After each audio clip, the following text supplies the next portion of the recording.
Je voudrais lui dire amicalement, ne vous alarmez pas, cher Édouard. Oh, c'était une recommandation inutile. J'ai un caractère extrêmement optimiste et serein. Vous savez qu'on a beaucoup souri de l'expression ami de 30 ans entre Édouard Balladur et vous, ça a alimenté toutes les caricatures, les guignols, etc. Vous avez vraiment été amis? Écoutez, on ne peut jurer de rien dans la vie. Écoutez, je vais en signer 5. 5. Voilà, 5. Et puis vous voulez... Photocopies. Voilà, vous faites des photocopies. Tenez, monsieur le Premier ministre. Là, ça y est, c'est terminé, attendez. Voilà. 1, 2, non, Non, on a dit 5. Mesdames et messieurs, encore une fois, bonne année. Merci du soutien que vous avez apporté à mon gouvernement. Enfin, du soutien parfois critique. Mais c'est sans doute mérité. Globalement, je crois que je n'ai pas à me plaindre de vous. Enfin, il me semble pas. C'est peut-être le fait que je n'ai pas une nature très exigeante. Aujourd'hui, les Françaises et les Français ont le droit de connaître le choix qu'ils auront à faire. C'est à eux que je dois annoncer mes intentions. J'ai décidé de présenter ma candidature à la présidence de la République. Il y a un nom que vous ne citez jamais, c'est M. Chirac. Vous n'avez pas envie, une fois de temps en temps, de dire quelque chose sur lui? On sent que vous avez envie de dire qu'il est démagogue, on sent que vous avez envie de dire qu'il promet de raser gratis, effectivement. C'est pas dur de se retenir toujours comme ça?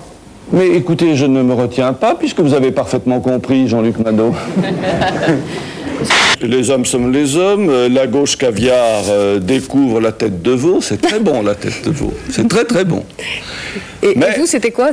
Et il ne faut pas en abuser, à la longue c'est indigeste. Mais à quoi vous attribuez le changement de ton d'Édouard Balladur depuis hier et à 4 semaines, je le disais, du premier tour? Bon, je ne sais pas, les sondages sont peut-être pour quelque chose, j'en sais rien. Vous savez, Édouard Balladur disait aussi qu'il n'était pas un professionnel de la politique, encore que ça fait 10 ans qu'on le voit au premier rang d'un certain nombre de responsabilités. Peut-être que justement le propre d'un professionnel, c'est de garder son sang-froid. On n'a pas besoin d'amateurs par les temps qui courent. Vous êtes dur? Non, pas du tout, je dis les choses un peu comme je les sens. Oui.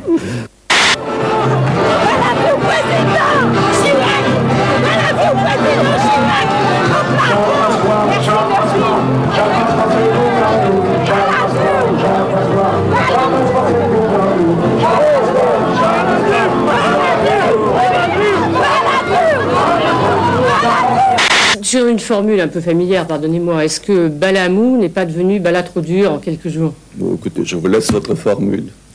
Je ne serai pas candidat. Eh bien, j'attends alors justement une confirmation, une affirmation de votre part. Écoutez, je le confirme très volontiers, je ne le serai pas. Vous dites aujourd'hui, je ne suis pas candidat, mais il y en a d'autres qui pourraient vous dire, et si les circonstances le voulaient, ou si l'affectueuse pression de vos amis vous prouvait que vous êtes le seul à pouvoir l'être. Que volent ce type d'engagement, et faut-il d'ailleurs les prendre? Ils valent ce que valent les hommes qui les prennent. Et donc, c'est une question de contrat moral et d'impression de franchise et d'honnêteté que l'on donne. Si je ne vois pas comment un homme pourrait se présenter devant les Français en 93, leur dire « je ne serai pas candidat dans 2 ans » et l'être. Ce serait manquer à sa parole. Et s'il l'était, on lui en tiendrait rigueur et ce serait normal et justifié. Je n'ai jamais vu de campagne aussi dégueulasse. 1995. En tête de ce premier tour, Lionel Jospin avec 23,4% des suffrages exprimés. Derrière Jacques Chirac, 20% tout rond. Éliminé Édouard Balladur, 18,5% des suffrages exprimés. Non pas 2 têtes, mais 3 têtes, car il nous est impossible pour l'instant de départager, vous le voyez, Jacques Chirac et Édouard Balladur. C'est M. Jospin et M. Chirac qui seront présents au... Je vous demande de vous arrêter. Je vous demande de vous arrêter.